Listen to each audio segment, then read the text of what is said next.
traffic control agency that's working out there, as well as the F-18s and the other aircraft that may be working out there.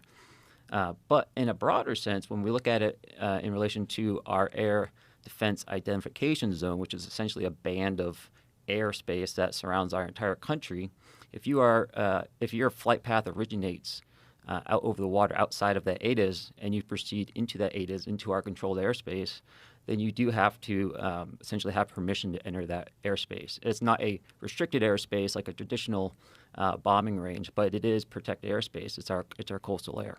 So you have this upgraded radar system, and what are you detecting? So on the radar, really what we can learn from that is essentially the kinematics of the object. So where is it essentially, and what direction is it going, how fast is it going, things of that nature. We can't necessarily make out the shape or things of that nature. So it's a representation. It's like a block on our screen to show that information. And so when we see that on our radar, we can tell, where it's located, perhaps what's located around it if there's other objects we're detecting, how fast it's going, what direction it's pointed in, what direction it's traveling in. So we call that velocity vector. So if we see this essentially little circle, it'll have a tail coming off of it. And that tail kind of represents the nose of the vehicle, at least as its flight path is going. And so with that, we would typically see an aircraft just kind of trudging along with a straight line, taking occasional turns. But these objects had a little bit more of a, I don't want to say random, but more less controlled flight path. That velocity vector would kind of jump around a bit more.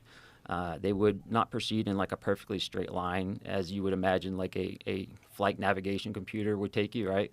It takes you from A to B in the straightest line possible. These objects seem to kind of be moving in a direction that was not a straight line, but generally proceeding in that direction. And so they would kind of be meandering slightly, but moving in that general direction, both three-dimensionally and horizontally. So winding around, going up, going down. Mm-hmm. So they're not on a flat plane, and they're not going in a straight line. So I don't want to draw too many firm statements like that because we would see them being flat, too. We'd see them perfectly stationary up there, regardless of the wind. Really? Mm-hmm. Yep. Wow. So what kind of wind are you talking about? Oh, gosh. I mean, at altitude, you can have anywhere up to 100, 120 knots of airspeed. What is that in miles per hour? It's about 130, 140 miles an hour. So they're completely stationary with 140 mile an hour wind. Correct. How would something do that?